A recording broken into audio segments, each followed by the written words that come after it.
అత్యాచార ఆరోపణలు ఎదుర్కొంటున్న సీఐ చినమల్లయ్య ఎట్టకేలకు పోలీసుల ఎదుట లొంగిపోయారు. గుంటూరు జిల్లా వినుకొండ పోలీస్ స్టేషన్లో ఆయన తెల్లవారుజామున సరెండర్ అయ్యారు. ఓ మహిళపై అత్యాచారానికి పాల్పడ్డారన్న ఆరోపణలతో చినమల్లయ్యపై కేసు నమోదైంది. ఈ కేసు తీవ్ర చర్చనీయాంశంగా మారడంతో పోలీసు ఉన్నతాధికారులు ఆయనను విధుల నుంచి సస్పెండ్ చేశారు.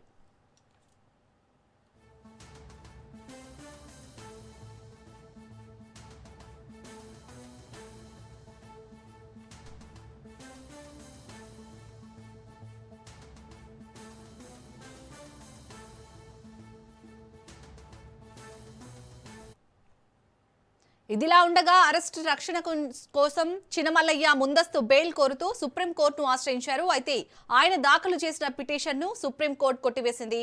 అప్పటి నుంచి అజ్ఞాతంలో ఉన్న చినమల్లయ్య తాజాగా వినుకొండ పిఎస్లో లొంగిపోయారు. ఆయన లొంగుపాటుతో కేసు దర్యాప్తు మరింత వేగం పుంజుకునే అవకాశం ఉంది.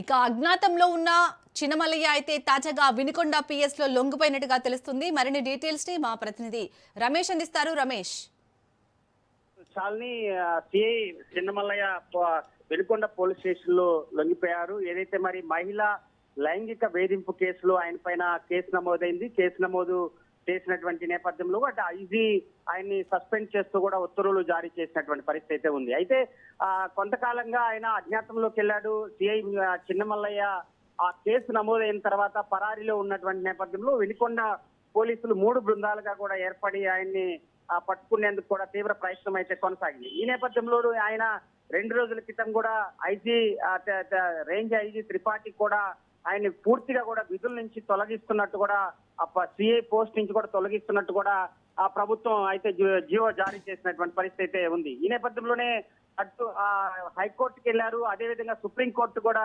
ముందస్తు బెయిల్ కోరినటువంటి సిఐకి అటు హైకోర్టులో అటు సుప్రీంకోర్టులో చుక్కెదురైనటువంటి పరిస్థితి కనపడింది. అయితే ఈ నేపథ్యంలోనే ఆయన ఎట్టకేలకు కూడా ఆయన లొంగిపోయారు. ఉదయం తన అనుచరులతో వచ్చి అక్కడికి లొంగిపోయినటువంటి నేపథ్యంలో మరి కాసేపట్లో కూడా ఆయనకి వైద్య పరీక్షల అనంతరం కూడా కోర్టు న్యాయమూర్తి ముందు కూడా హాజరుపరిచేటువంటి అవకాశం ఉంది. అంటే రాష్ట్ర వ్యాప్తంగా ఒక సంచలనం రేపినటువంటి అంటే గత ప్రభుత్వంలో వైసీపీ ప్రభుత్వంలో ఉన్నప్పుడు చిన్నమల్లయ్య తీవ్ర స్థాయిలో రెచ్చిపోయారు. అటు టీడీపీ నేతలపైన టీడీపీ కార్యకర్తలపైన తప్పుడు కేసులు బనాయించి అనేక ఇబ్బందులకు గురి చేసినటువంటి వ్యవహారం కొనసాగింది. అయితే దీనికి సంబంధించి కూడా ఒక మహిళని పూర్తి స్థాయిలో లైంగికంగా వేధింపులకు గురి చేయటమే కాకుండా ఆమెని పూర్తిగా వాడుకున్నాడు అంటూ కూడా ఆమె మీడియాకి వెల్లడించినటువంటి పరిస్థితి ఉంది. ఆమె వైద్య పరీక్షలు అనంతరం కూడా దర్యాప్తు చేసినటువంటి పోలీసులు కూడా కేసు నమోదు చేశారు. కేసు నమోదు చేసినప్పటి నుంచి కూడా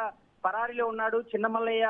పూర్తి స్థాయిలో ఆయన్ని పట్టుకునేందుకు కూడా పోలీసులు తీవ్ర ప్రయత్నాలు కొనసాగినటువంటి నేపథ్యంలో ఎట్టకేలకు తన లొంగిపోయినటువంటి నేపథ్యంలో ఈ కేసుకు సంబంధించి కూడా ఆయనకి రిమాండ్ విధించేటువంటి అవకాశం. ఎందుకంటే మహిళా వేధింపుల సెక్షన్స్ తీవ్ర స్థాయిలో ఉన్నటువంటి నేపథ్యంలో అటు సుప్రీంకోర్టు హైకోర్టు ముందస్తు బెయిల్ నిరాకరించినటువంటి నేపథ్యంలో ఆయనకి మరి కాసేపట్లో వైద్య పరీక్షల అనంతరం కూడా మరి న్యాయమూర్తి అనంతరం కూడా రిమాండ్ విధించేటువంటి అవకాశం అయితే ఖచ్చితంగా కనపడుతుంది. చాలని రైట్, థ్యాంక్ యూ రమేష్.